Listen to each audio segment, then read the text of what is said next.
Well, for months now, leaders of the West, Russia and the United States have been engaged in a war of words. The political shadow boxing has been on over a possible Russian invasion into Ukraine. The West has described unprecedented economic penalties and sanctions with massive consequences if Russia invades Ukraine. Is Moscow prepared for these penalties? Let's understand if these sanctions could have an impact on Russia. When US President Joe Biden raised the possibility of targeting Russian President Vladimir Putin with sanctions, he did not specify what shape the penalties could take.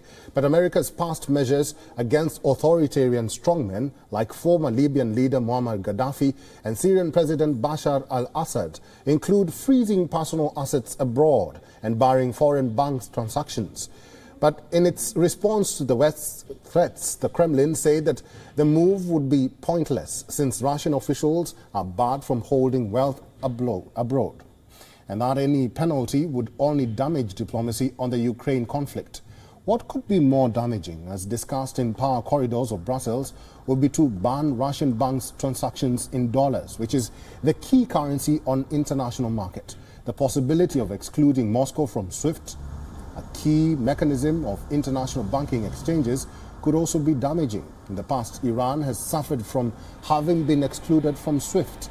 And in case of Russia, its crucial oil and gas sector could be badly hit. Another potential target of the sanctions could be the controversial Nord Stream 2 pipeline, which connects Russia with Germany. The construction of the pipeline is complete, and it is set to double natural gas supplies to Europe. Also on NATO's table is the possibility of banning exports of crucial technologies to Russia.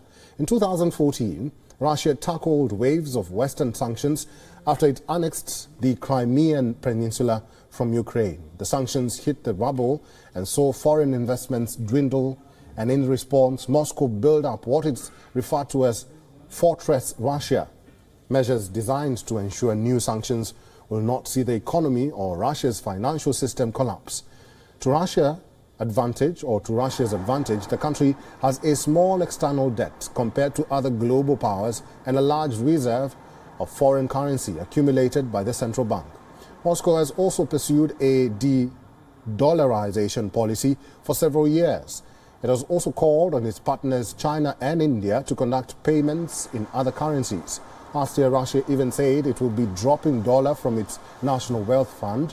Russia even launched its own payment system named MIR in order to minimize the risk of being cut off from the West-controlled financial bodies. Could the penalties on Russia have a boomerang effect on Europe? Well, experts say yes. This is because Europe remains highly dependent on Russian oil and gas. More than a third of Europe's gas imports come from Russia. Cutting off Moscow from international payment systems would complicate Europe's payments for its gas imports.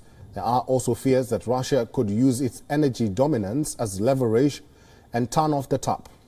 While Team Putin may have felt almost negligible pressure from Western sanctions, it is the people of Russia who have been taking the heat of political tensions for years. Living standards have continuously dropped. Purchasing power has fallen, with high inflation weakening the ruble. The Russian currency has also taken a plunge since recent tensions over Ukraine began mounting.